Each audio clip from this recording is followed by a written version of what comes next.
Salut à vous les amoureux et amoureuses de l'amour, mais pas des clichés. Je vous retrouve aujourd'hui dans un nouveau format d'épisode de Désillusion d'amour pour décortiquer un phénomène qu'on n'en peut plus de voir dans les émissions de télé-réalité amoureuses, les clichés sur les couples et l'amour. Aujourd'hui, je vais en prendre 3 qui m'énervent particulièrement en ce moment et je vais les dépioter et pas avec le dos de la cuillère. C'est parti.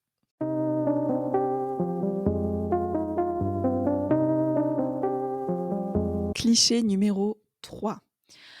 Être galant, c'est un bon signe. Alors, est-ce que la galanterie, c'est un vrai green flag dans une relation, comme aime bien nous le montrer la télé? Mmh, pas forcément. Je pense qu'il faut faire très attention. Déjà, premièrement, il faut faire attention à ne pas tomber dans le syndrome de Blanche-Neige. C'est-à-dire, vous savez, quand l'homme vient comme un sauveur pour sortir une fille d'une situation difficile, pour venir un petit peu lui apporter son secours, et où du coup sa partenaire féminine est un petit peu reléguée au rang de objet, de passive et n'a plus aucune agentivité sur son histoire. C'est l'homme qui tient les rênes, c'est l'homme qui a le pouvoir d'agir dans la relation, de décider de où ira le couple et c'est très problématique, comme figure.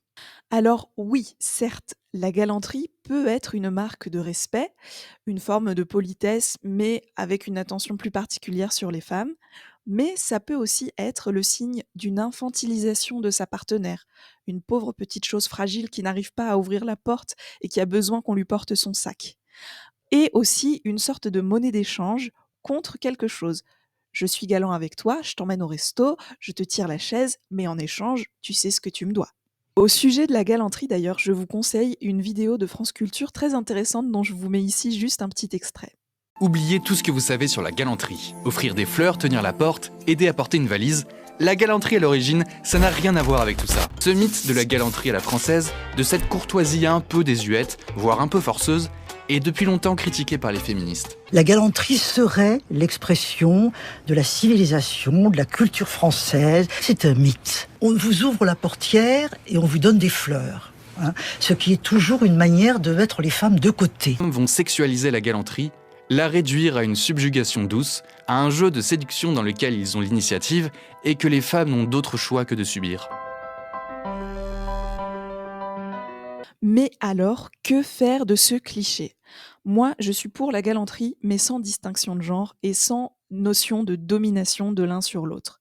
Qu'on se tienne tous la porte, qu'on s'offre tous des fleurs et qu'on se cède à porter des choses lourdes quand on a des choses lourdes à porter, sans qu'il y ait besoin de perpétuer un deux poids, deux mesures profondément sexiste et parfois problématique pour une dynamique de relation. Et sans non plus que ça soit une monnaie d'échange pour des relations charnelles. Parce que oui, un mec peut très bien vous offrir des fleurs, des bijoux et vous tenir la portière, et ensuite aller embrasser toutes vos copines quand vous avez le dos tourné.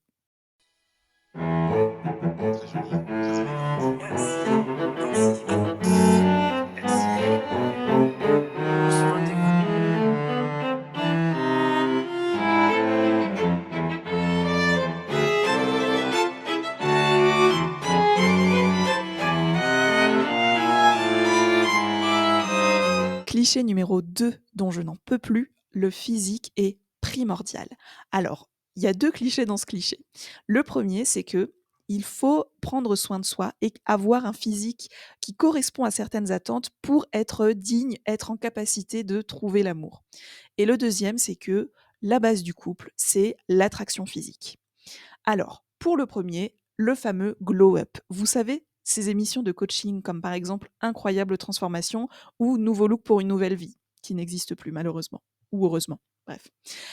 Où en fait, la transformation physique est vue comme un moyen soit d'attirer l'amour, soit de raviver la flamme dans un couple où les choses se corsent un petit peu. Vous avez des enfants ensemble?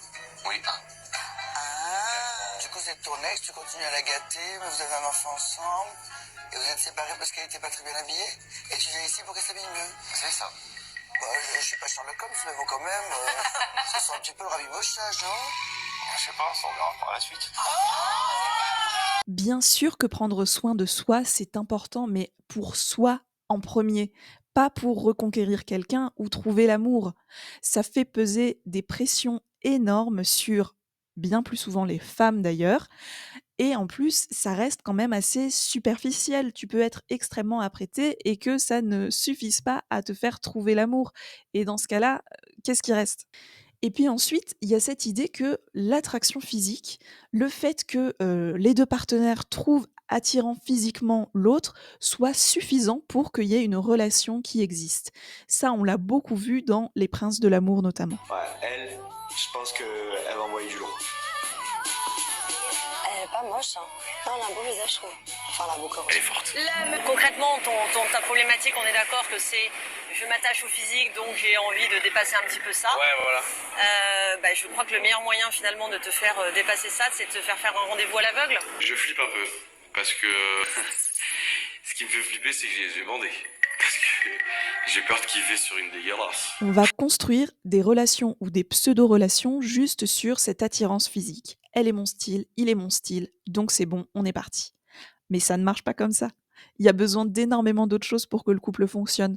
Des conversations, des valeurs communes, autres que juste la famille et le respect, hein. Des projets de vie, de l'humour partagé. Franchement, si tu ris pas aux blagues de l'autre, c'est quand même mauvais signe, hein, même s'il est super canon. Et tous ces aspects qui sont fondamentaux sont bien trop souvent dans les émissions de télé-réalité et particulièrement de dating relégués au second plan.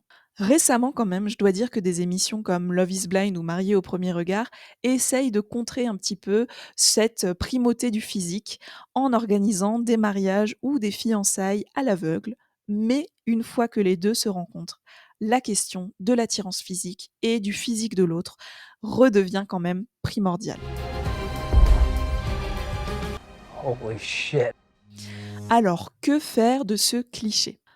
On ne peut pas nier que l'apparence physique compte, c'est pas mon hit. Et d'ailleurs, Michel Boson et François Héran, 2 sociologues, ont écrit un livre dans lequel ils nous expliquent que l'apparence physique compte et même au-delà simplement du physique. Parce que c'est aussi un indicateur du milieu social, des valeurs justement, de la personnalité et que ça cristallise beaucoup de choses au-delà juste de ce qu'on peut voir d'un premier œil. Mais à la télé, au-delà de ça, on aimerait aussi voir plus d'échanges, plus de connexion, plus d'interaction, de séduction qui ne repose pas sur cette attirance physique simplement.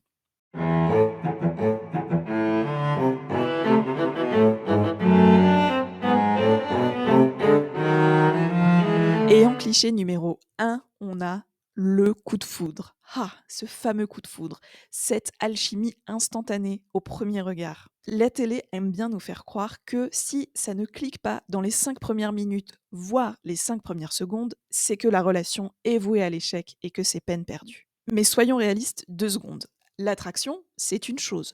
Construire une relation solide, c'en est une autre. On oublie souvent de nous montrer le travail, les discussions, les échanges, les disputes même qui vont peu à peu construire le couple et la communication entre 2 personnes. Ce cliché du coup de foudre met en plus une pression énorme et nous fait croire que si on n'a pas cette étincelle immédiate, ça ne sert à rien de continuer la relation et voire même il n'y a aucun potentiel avec la personne en face de nous. Bien sûr, un coup de foudre, c'est super romantique et ça passe bien à la télé, surtout si on met les images un peu au ralenti et qu'on ajoute une musique bien mélodramatique en fond.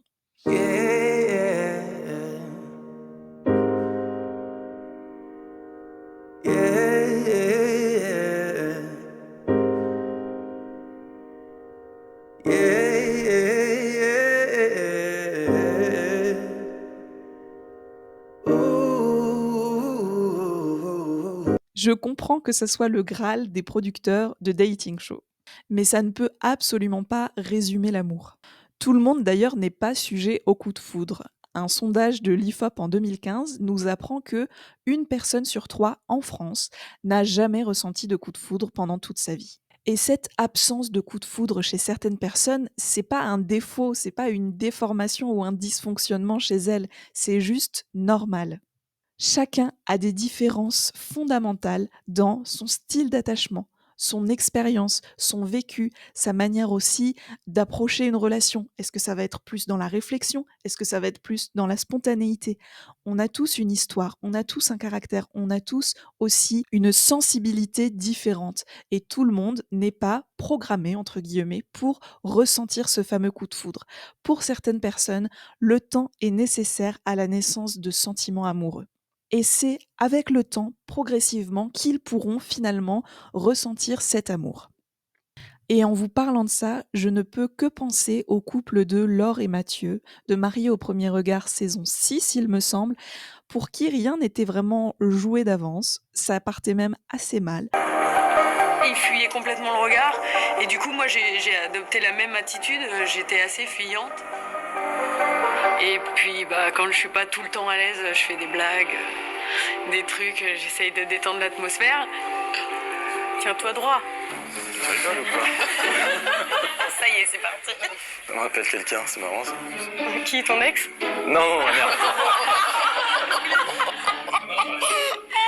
Non, je parlais de ma mère.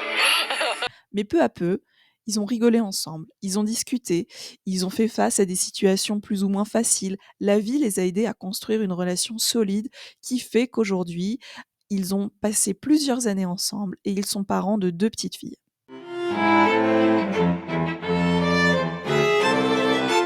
Voilà pour ce top 3 des clichés dont j'en ai vraiment marre sur les histoires d'amour à la télé, particulièrement dans les dating shows. N'hésitez pas à me dire ce que vous avez pensé de cette vidéo et ce que vous pensez, vous, de ces clichés, si vous les aimez bien, vous les trouvez réconfortants ou que aussi vous n'en pouvez plus de les voir. Je vous remercie d'avoir regardé la vidéo, encore une fois. Si ça vous a plu, n'hésitez pas à vous abonner et à commenter si le cœur vous en dit. Je vous remercie et à très très vite.